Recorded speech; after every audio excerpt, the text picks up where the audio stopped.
don't convert each and every rupee into pound, because it's gonna be very painful for you when you think about it. One jacket, two sweaters, है ना? So like yeah, we bought 3 things in just 24 pounds. And if you miss a shift, there are situations where people have also lost their jobs. So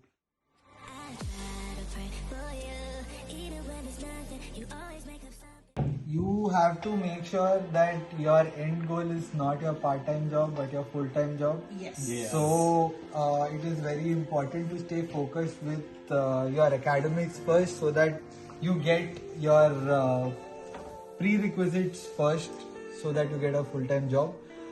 Part-time job is just a way to cover up some small expenses which is gonna come in your way. Also, I would say that people should be very clear that you are coming to an English country. So if you are trying, like to my Indian friends who are watching this video, I would say that if you are keen in Indian food, I would suggest you to try cooking at home. Learn a little bit basic of cooking, so that you don't struggle here. Also, here things are very good when you come to like English breakfast and things like that. If you are comfortable with that, I would say you try to have English food like bread, eggs, sausages. You have a lot of options here. In India, you don't get that. Basically, it's not bread and jam, but it's a lot with it. So, if you're comfortable with it, you will be really happy having those. Also, try going out, exploring, connecting with people, so you get to know where you get better deals. And since the day I have come, we've been just discussing groceries in common spaces. So I have got to know like where you get real good deals for groceries, which I basically prefer cooking at home, and I would recommend you also learn some cooking and come, so that you don't struggle here. It will make your way easier if you are doing part-time job, then you need to carry a tiffin. So those kind of things you have to be a little more thoughtful about, so that you don't end up spending way too much. Things can be very economical. You can go roaming around places, you can go exploring the places for very cheap. Public transportation is good here, but you have to be patient with like the scenarios. Like there are a lot of strikes, so make sure you have a look at the timetables and what is happening around you, so that you are aware that if there is a strike, you don't go out on that particular day, you don't end up spending way too much. Yeah, otherwise life is pretty chill. You can manage your expenses very well if you take care of it. Or else I have been a bad boy and I've been spending a lot, but I hope my part-time will help me out and I don't have to ask that for any money. Beautiful life.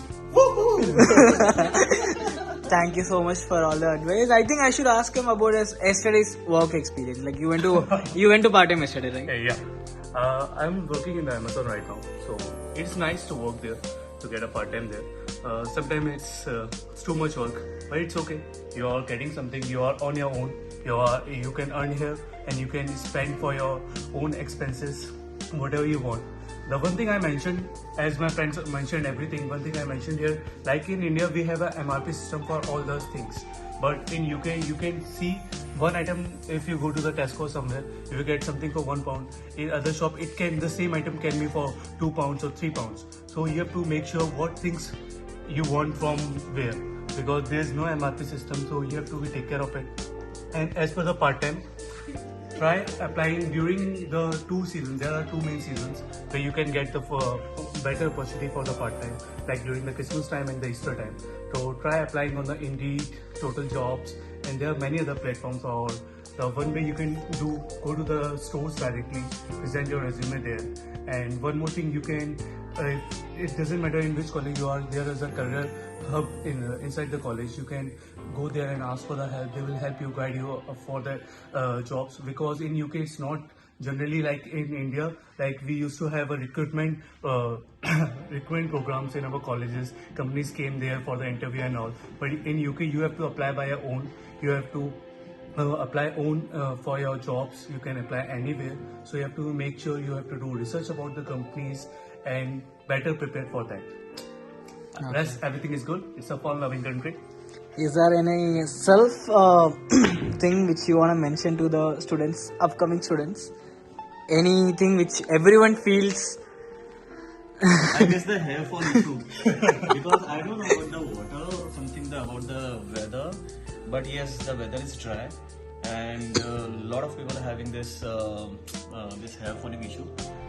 So I don't know what is the treatment but you need a good quality, products. So better to always, apply good ones. So especially for people with sensitive skin and hair, since the climate and water both are different, you need to be very considerate as to what materials are you using, and at the same time do some research as to what would suit you in this weather, because you need to be a little prepared for that. With healthcare, I would say dental and optical, any issues if you have, you clear it off first in your home country and then you come here, because it's gonna be very expensive. NHS on the whole is a little expensive, so make sure you have an insurance done. Make sure all your paperwork are clear. You have your BRP in place. Take care of your VRP, don't misplace it, because it's an expensive affair, also a time-taking process. Make sure your passport is in hand and is valid.